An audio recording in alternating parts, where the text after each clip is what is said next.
Awesome. So I feel like the interoception piece is worth flagging again.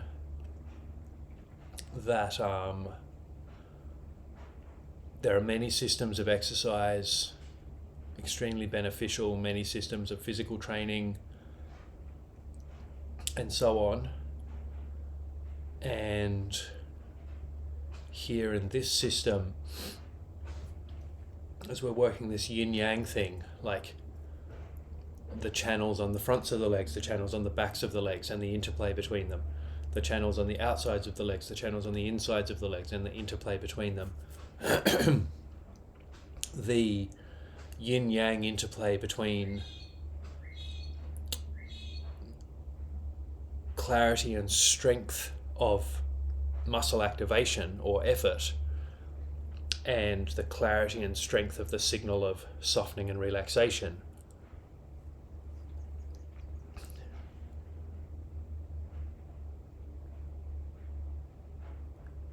And then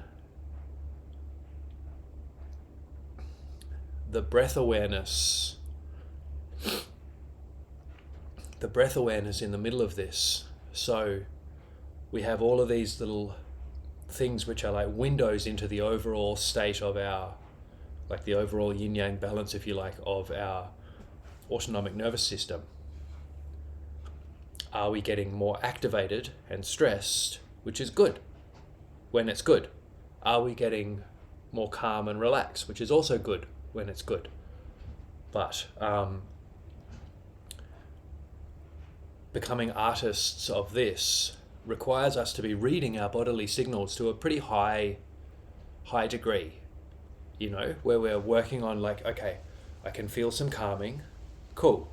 But then by activating, it has this benefit of the activating, once we get to this point where it's like we feel our calm being noticeably reduced, right? We increase the force that we're pushing to the point that we notice our tension levels in our upper body, the level of ease in the breath, or maybe even the strength in the heartbeat. We start to get signals that are strong enough for us to notice them.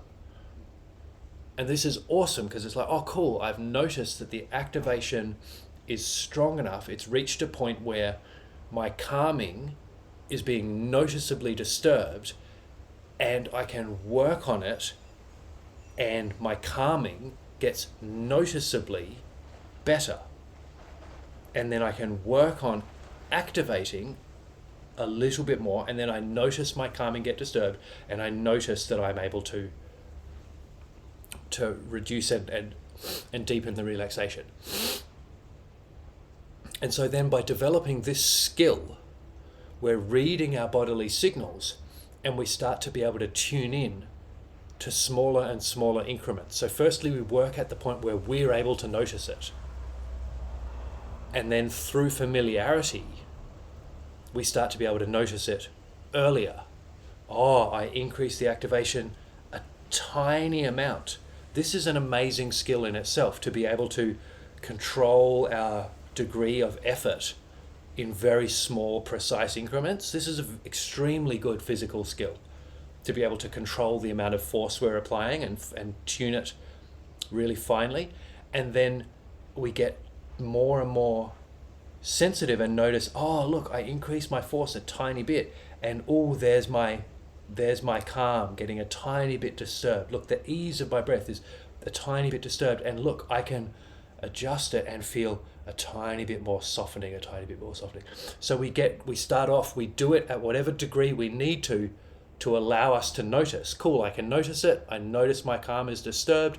I notice I'm able to drop it back down a little bit. And we're working at this size. But then through familiarity, we start to notice, okay, I can apply a tiny bit more force. So I'm becoming fine differentiating, and fine skill in application of force, and fine skill in noticing disturbance in my nervous system and calming it and feeling good.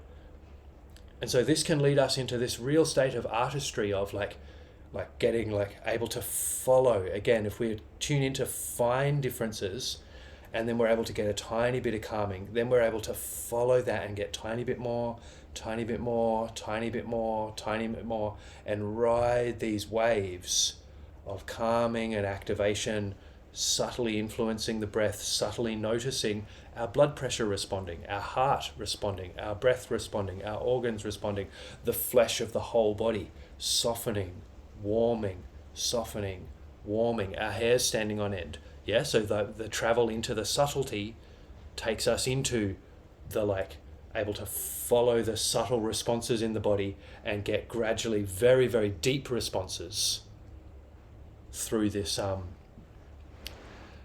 development of interoception.